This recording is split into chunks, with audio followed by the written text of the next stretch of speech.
Shell Point. I'm Christy Skinner, your Vice President of Healthcare, joined today by Joe Knapp, Director of Assisted Living Dining Services. Today we're discussing one of the world's most popular health foods that has really gained a lot of notoriety in the past 7 to 8 years, quinoa. It is gluten-free, high in protein, and has a sufficient quantity of 9 essential amino acids. Even NASA scientists have been looking at quinoa as a suitable crop to be grown in outer space because it is simple to grow and nutrient dense. So what are some of the health benefits? It contains high amounts of flavonoids or plant-based antioxidants, which are antiviral, and they have antidepressant qualities in animal studies. Quinoa is much higher in fiber than your typical grain. Fiber is good for keeping you full, lowering cholesterol and blood sugar. Because it keeps you full longer, it is a great food in helping promote weight loss. It is high in iron, magnesium, and good for blood sugar concerns, as it is a food that is low in glycemic index. Lastly, for anyone with a gluten sensitivity, or especially gluten intolerance, quinoa is naturally gluten-free. So quinoa has been around for a long time. It is an ancient grain, but in recent years has become really popular. Really, can you tell me more about the history of it?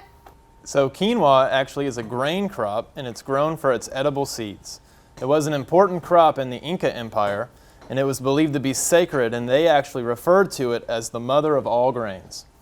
It has been eaten for thousands of years in South America, only recently becoming widely popular, even reaching superfood status. So how many types of quinoa are there? There are 3 types of quinoa: red, white, and black. Each vary in their flavor profile, so it really depends on your preference and also what you're preparing with it. What are some creative ways that you prepare quinoa, either at home or in some of the restaurants here on campus? My favorite way to prepare it personally is I toss it with a little bit of coconut oil and then throw some chopped cilantro. Perfect substitution for any rice dish. That sounds like a good way. I've even heard people use it as a cereal replacement for a breakfast food item.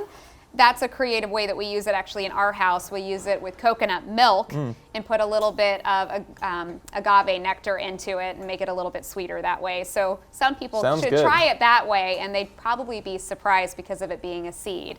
So we're with Nancy Schmalley today at the Springs Dining Room, and she is using her demo kitchen, and I think that's a unique place here at the Springs that makes it really special.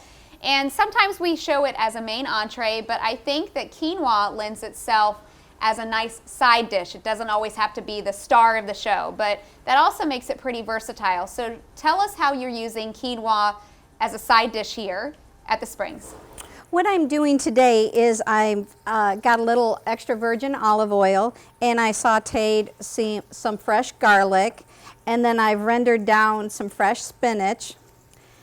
And now that my spinach is cooked down a bit, I will add in some quinoa.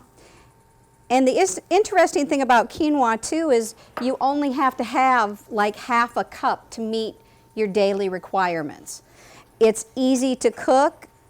It only takes a short time. It's almost foolproof, which makes it very nice to work with.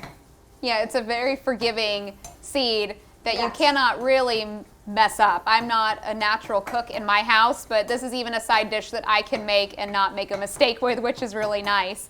So when you're putting this as a side dish, what do you balance it out with as a main entree? Does it go with a typical beef, or what else do you put it with? It depends on who I'm having over. I love to do it with shrimp, kind of like a scampi. Instead of a fettuccine noodle or something, serving it with the quinoa and vegetables sauteed into it. I've done it with steak. It goes really well with a flat iron steak, chicken. It's just so great with so many different things, and you can change the flavors up by using the different quinoas. Sometimes I like to do a mixture, so it just kind of blends and gives it all kind of good flavor.